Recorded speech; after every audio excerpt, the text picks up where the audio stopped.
Je suis ravie de vous retrouver aujourd'hui à Avrier, une commune située entre Poiroux et Le Bernard, Saint-Avogour-des-Landes et Saint-Hilaire-la-Forêt.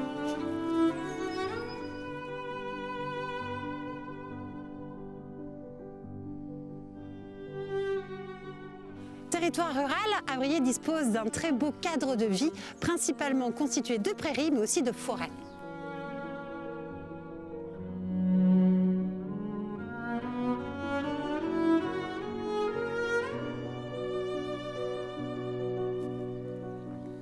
C'est ici que se situe le château de la Guignardière, un château bâti au XVIe siècle, un ensemble entièrement ceint d'un écrin. Bienvenue au jardin.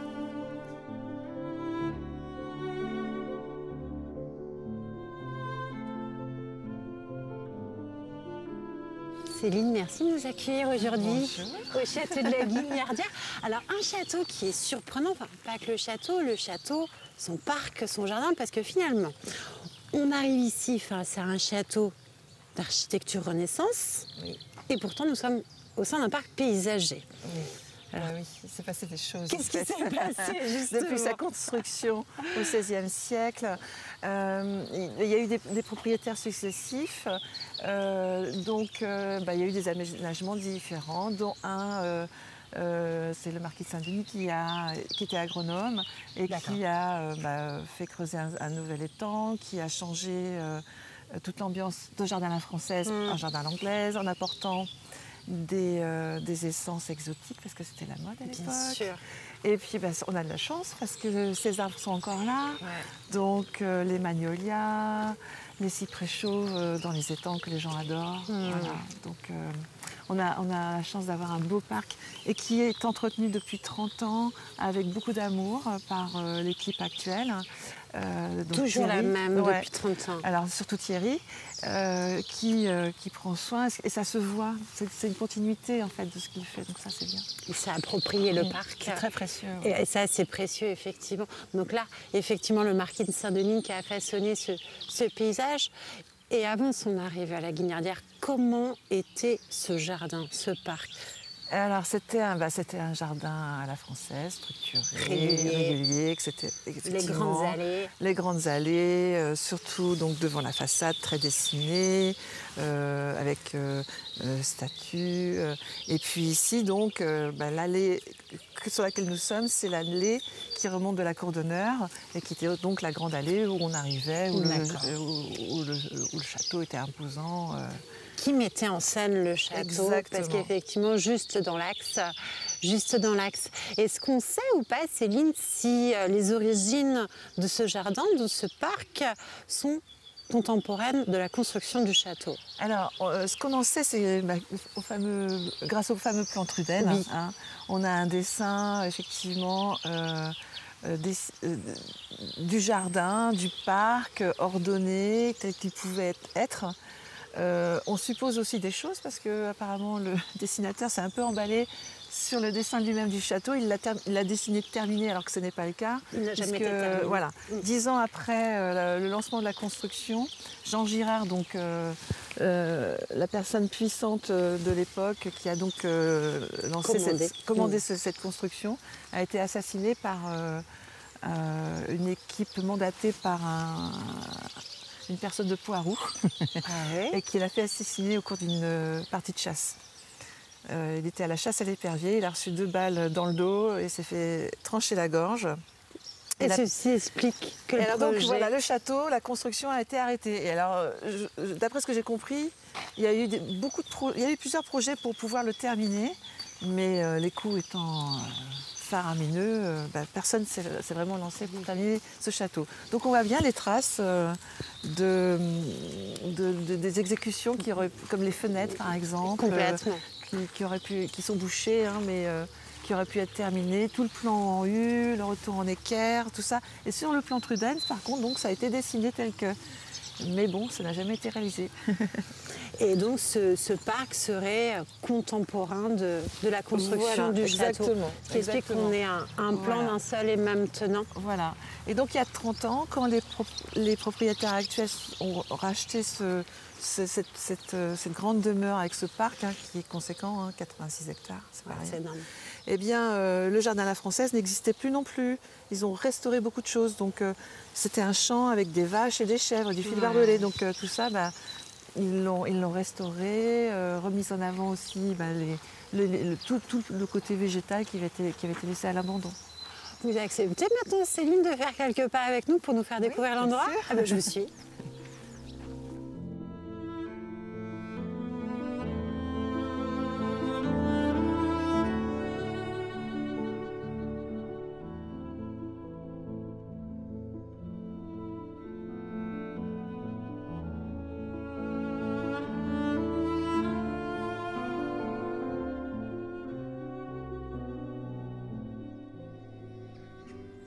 Céline, vous nous avez parlé, vous avez évoqué donc, le rachat du château, la restauration du parc par les nouveaux propriétaires. Alors justement, comment on restaure un parc à ce moment-là? Ils se sont fait aider, ils se sont fait conseiller ou ils avaient déjà tout dans leur tête? Bonne question. Ils ne m'ont pas tout dit. On me parle souvent quand même de toute cette période-là. Au départ, ils se sont attachés au château lui-même, ce qui était vraiment en très mauvais état. Il y avait des fuites d'eau, il n'y avait pas d'électricité. Donc, ils ont restauré certaines pièces, ils ont remeublé, ils ont redécoré. Déjà, ça, c'est un travail monumental. L'ouvrir aussi au public, parce que je pense que dès le départ... En continuant à l'ouvrir au public. Voilà. C'était ça l'idée. Donc, tous les étés, c'était ouvert au public. Après, peut-être rechercher un jardinier. Alors, Thierry a été recruté, à ce moment-là. Il faudrait qu'on lui en parle, mais il a été recruté effectivement à ce moment-là. Et puis, ils ont travaillé, c'est le cas de le dire, d'arrache-pied pour rendre les choses présentables, refaire des choses aussi, puisqu'ils découvraient l'histoire du château, en fait. Donc, ce qui fait qu'ils ont travaillé sur l'intérieur comme sur l'extérieur. Et puis, ils ont restauré les charpentes, les toitures, les cheminées. Ça a été, les premières années, un travail colossal. Ils ont même fait relever des menhirs. Oui, parce que c'est tous couchés. Voilà. C'est aussi l'une des particularités de ce parc, c'est qu'il est ponctué de menhirs. C'est l'endroit en Vendée où il y en a le plus. Bien sûr. Et alors, beaucoup sont relevés, mais il en reste encore beaucoup à découvrir. Je crois qu'il y a encore énormément de travail, le Cénas nous l'a dit. Donc effectivement, ça c'est aussi l'un des trésors du château de la Guiniardière. Et après aussi, particularité de ce château, c'est qu'on sent, quand on est à l'intérieur, des pièces de vie que dès le départ, Jean Gérard a souhaité ouvrir son château sur l'extérieur. Et c'est vrai que je pense que pour la famille, lorsqu'elle a racheté ça, ça a peut-être été aussi l'un des critères. C'est-à-dire que quand on est dans notre château, on voit le parc. Oui. Effectivement, ils étaient sensibles à ce côté-là. Le fait qu'il y ait des grandes pièces d'eau aussi. Il y avait un côté pêche aussi qui était intéressant. Bien évidemment. Parce qu'il y a plein d'essences de poissons. Bien évidemment. Il y a beaucoup de faune, c'est un parc grand, donc là les animaux sont chez eux. Et puis en liberté. Exactement. Donc le château était effectivement le joyau du parc et c'était vraiment leur coup de cœur. Ils cherchaient une propriété avec à la fois des pièces d'eau, une architecture bien sûr, des choses à restaurer, c'était vraiment leur ambition. Mais je pense quand même que vous n'avez pas imaginé que la tâche était si importante. Voilà. Et surtout que personne n'avait non plus présagé ce triste événement, la tempête de 99. Est-ce que le parc a subi des conséquences de cette il y a eu énormément de bois coupé, il a fallu replanter. M. Bloch est arrivé tout de suite de Paris à mobiliser les assurances, du matériel pour sauver le parc. Ah oui, il a été extrêmement abîmé. Et cette mobilisation, vraiment du premier moment, a sauvé le parc. A sauvé le parc. Céline, maintenant, j'aimerais bien que vous nous ameniez dans un endroit que vous affectionnez tout particulièrement du parc, peut-être bord de l'étang ou en forêt. Vous acceptez? Oui, bien sûr. Je vous suis.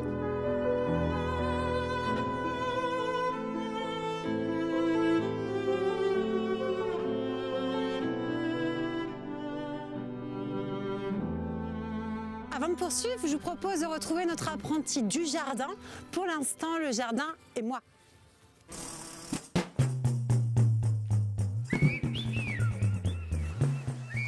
Connaissez-vous la différence entre un gazon et une pelouse?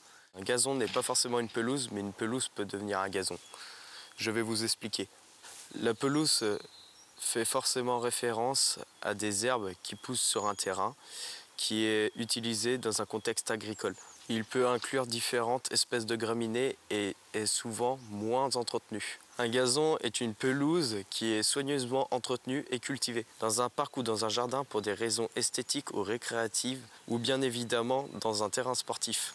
Elle est souvent tondue, arrosée, fertilisée très souvent pour garder son aspect agréable. Au bout d'un moment, les gazons se transforment en un espace enherbé. Les adventices, souvent appelées mauvaises herbes, peuvent s'incruster dans votre gazon. Les différentes graminées que l'on peut trouver dans votre gazon sont le raies gras, le paturin et la fétuque rouge sont les graminées qu'on retrouve le plus dans votre gazon. Au-delà de son côté esthétique, investir dans un gazon peut s'avérer être un choix écologique sur votre propriété. Cependant, la mise en place d'un gazon est plus coûteux. L'utilisation d'un gazon réduit l'empreinte carbone de 3 manières différentes. Les gazons et pelouses refroidissent l'air ambiante en refroidissant le sol, en améliorant la qualité de l'air et en réduisant les gaz à effet de serre. Céline, en revanche, on voit que ces magnifiques cyprès chauves ont résisté à la tempête de 99. Quelle chance. Quelle chance. Combien de cyprès chauves? Parce que là, il y en a partout. Alors oui, effectivement, il y en a de part et d'autre de cette berge, mais il y en a aussi, vous voyez, au bout de l'étang là. Donc je crois que j'en ai compté à peu près 25. Énorme. C'est rare, hein? Énorme. C'est rare d'en avoir autant. Et c'est là où on voit toute l'ambition du marquis de Saint-Denis, 19e siècle. Et on l'a dit tout à l'heure, il a introduit des nouvelles espèces, des nouvelles essences à son parc. Ces cyprès chauves, qui aujourd'hui sont l'emblème du château de la Guiniardière, font partie. Ah oui, ça fait partie des images fortes du parc et puis du château. Voilà, on ne peut pas les dissocier de la pas du bâtisse, tout. c'est sûr. Comme ces magnolias grandiflora, qui sont un petit peu partout.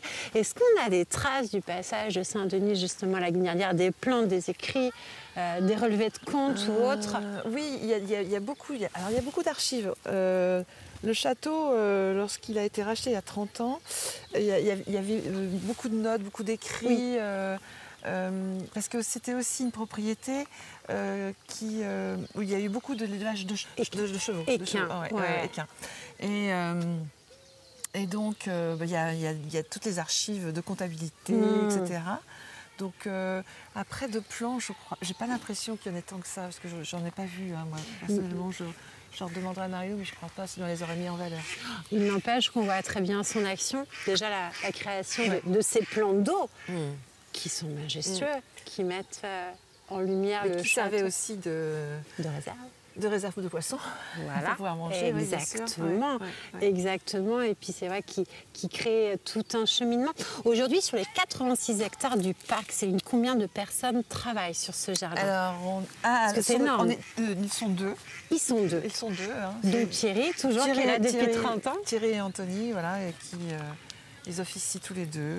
Sur l'année, bien évidemment. Sur toute l'année, exactement. Alors, comment ça se passe, leur quotidien? Ils ont un plan d'action, c'est-à-dire qu'ils savent qu'en fin d'hiver, début de printemps... Voilà, ils ont des thématiques, là, par exemple. Ils savent que toute la taille des taupières, il y en a à peu près 150. C'est énorme. Ils ont un mois de taille. Ouais. Et ça va être leur prochain sujet. Parce que les buis... On en prend soin ici. Bien sûr. Ils sont nombreux, mais c'est tellement fragile, c'est tellement menacé. Bien sûr, par la maladie. Voilà, exactement. Donc, par exemple, tous les jeudis, comme dans tous les endroits où on entretient les jardins, il y a un jour de tonte, et puis d'autres jours qu'ils réservent ou des herbages ou à d'autres ateliers. Par exemple, on cultive nos propres citrouilles pour Halloween, pour la Toussaint. Donc, ils prennent soin de leurs centaines de citrouilles. Bien évidemment. Est-ce que c'est Thierry qui a transmis à Anthony ou est-ce qu'il avait... Oui, tout à fait, parce que en fait, Anthony ne pouvait plus travailler. Il avait un autre métier, il travaillait dans la boulangerie.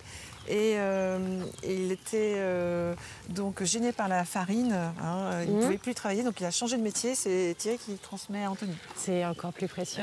Voilà, c'est vrai que c'est quelqu'un de valeur pour vous, pour le parc. Est-ce qu'aujourd'hui, les propriétaires ont des projets par rapport à cet écrin au parc le maintenir peut-être? Ah oui, le maintenir, faire des fauchages pour aussi dégager aussi les points de vue.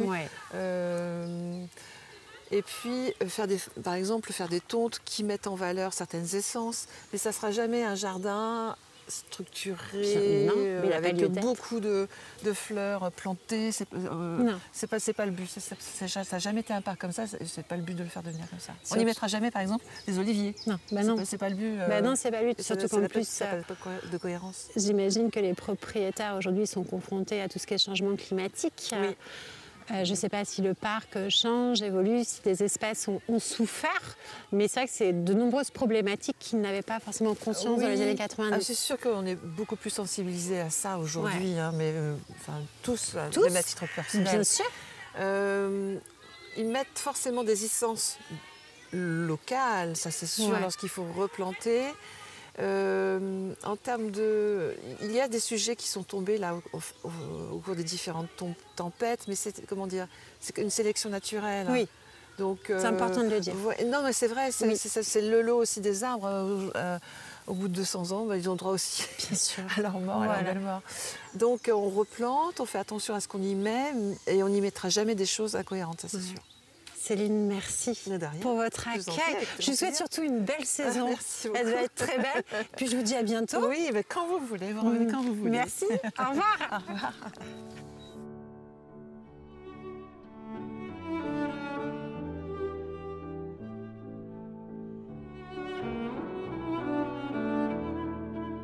Comme nous, j'espère que vous avez été charmés par ce parc du château de la Guignardière que vous pourrez visiter tout l'été jusqu'aux Journées européennes du patrimoine, mais aussi lors des vacances de la Toussaint où le parc se pare de très jolies couleurs d'automne.